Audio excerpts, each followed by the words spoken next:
dreamed of starting a family together, but after trying to conceive naturally for 2 years, they turned to IVF, only to suffer 2 devastating miscarriages. Now, after heartbreak, they are here with their tale of hope and the news of their miracle pregnancy. Here to share their story, it's Brian McFadden and his fiancée, Danielle Parkinson. Hello, you two. Hello, ladies. Hi. Hi. Well, congratulations to you both on your lovely news. How many weeks along are you now?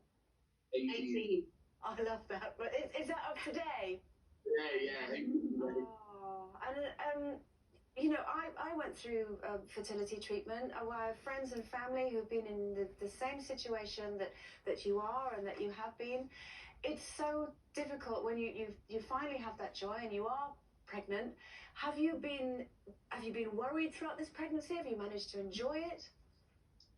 I think we've still been worried, obviously, because the first time, we went through all the excitement and, we thought we finally got there. And then obviously we miscarried that first pregnancy. So, those feelings were still with us this time, even though it was a little bit different this time, and it keeps getting further and further. And I think the longer it gets, now that we're 18 weeks, I think it gets a lot more real, and I think we kind of don't worry as much the longer it's getting. Yeah.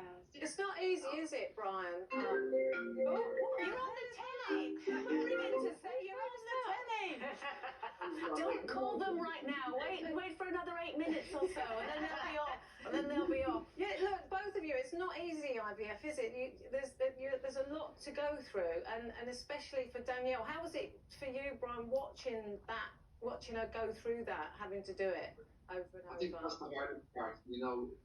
For the guy, it's quite an easy, thing to do. IVF. Your part is pretty much like actually having a baby in general. Our bit takes about 15 minutes, and then the woman did the rest. But for me, it was really, really hard to watch Dani have to, do all the injections, and her part is really, really difficult. So to watch her going through that whole part was hard. But then, obviously, when we had the first miscarriage, that was the real part that I felt completely hopeless in all of this. And Danielle, my heart goes out to you. It's the most devastating things, a miscarriage, and you were actually here, and Brian was in Dubai. Is that right? Yeah, that's right. I was at home. I was waiting to travel out to Dubai, and I think for a few weeks I'd kind of been spotting, and so bleeding a little bit, and thinking, okay, this is not normal. And I just thought, I've got to find out before I go away. And I went to the hospital, had a blood test, and they confirmed everything.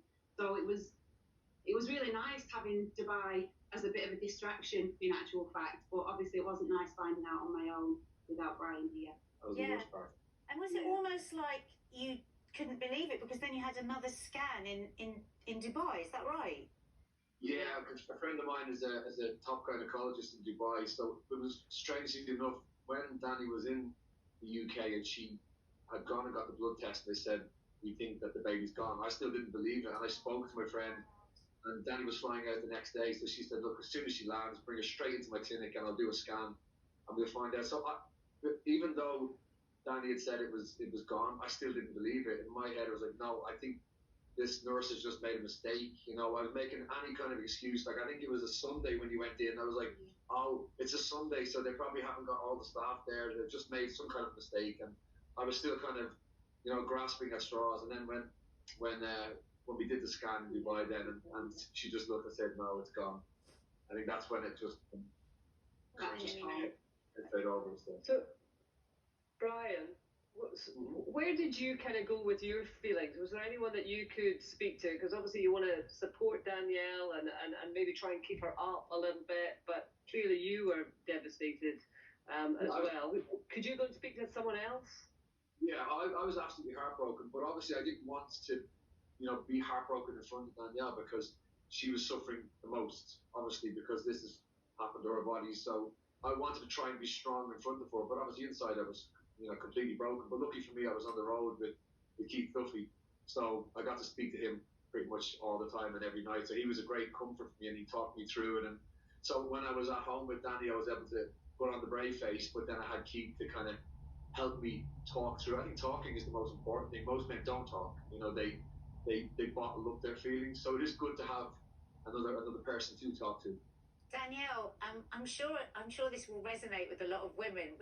It's funny, isn't it, when men do that? But actually, often what we want is for them to actually show those feelings. I know I certainly felt that with my husband. Did you feel that? I think so, yeah, because you kind of want to know that they're going through the same thing and that it's not just you that's upset. So it is nice for them to obviously share those feelings with you. But I understand what Brian's saying. It is hard enough as it is. That, you know, I suppose they see themselves as like the strong support model in all this. But we did tell quite a lot of people as well, and I think that was hard. Obviously, then having to tell people that it hadn't worked. But in hindsight, looking back now, I think that did help a little bit too. I felt certainly a little bit lighter every time I told someone that this had happened, and you know, we got friends giving us support, and they, you know, if it happened to them, they gave us, you know, what they did in that situation. So that was actually kind of nice. Yeah, and I was going to show you something you can look up above. See up there? That's the scan from the first baby. So that's our angel on top of the Christmas tree. Oh my God, no, that's to make me cry. Beautiful. Oh. No, I have to ask you as well, Brian. You had another blokey mate who actually, you know, helped you, and this is obviously we talk about women sharing stories and this sort of thing, but it was Mike Tyndall you ended up speaking to as well, who gave you, you know, dietary advice that himself and Zara use. Obviously, she's announced that she's expecting as well. Yeah, there's actually basically there's a girl in Dubai called Simone, and she's like this dietary magician for helping people to get pregnant, whether it's while you're doing IVF or just naturally. So Mike told me all about her, and we got in contact with Simone and spoke to her, and she basically changed our complete diet. Mike and Zara did it, and it worked for them. He swore by it, and he basically said to me, look, everybody that we've put on to this lady and has done this diet has gone on to get pregnant and have a successful pregnancy. So we're like, look, we might as well give it a try. So after the second pregnancy, we decided we'd take a little bit of time before we would do the third implant. You know, because I think we were a little bit too soon after the first when we did the second. So we said we'll take a bit of time, and we completely changed our lifestyle. You know, our diets changed. I stopped drinking, which was massive, you know, to do that for me, because, you know, obviously being a musician, being on the road, you know, kind of having a drink is kind of a part of it. So I literally just changed everything in my life, and Dani completely changed hers. Like she literally was eating nothing. She was making like green juices that looked like pure water. You look so well though, Brian. Yeah. Wow, you really do. Great, actually. You did do. I've put back on about a stone because we went away on holidays, and all that diet went out the window. The red wine went out and the nice dinners, and all of a sudden I was like, wow, like for a while we get a belly bigger than mine, but now we're starting to get back about the same. Well, it's so good that you're being so supportive, even with the belly. It's all good. Yeah. Oh, Danielle, good luck to you. Good luck to you. We are sending you so much love, and good luck with the rest of your pregnancy, Danielle. Thanks for joining us today.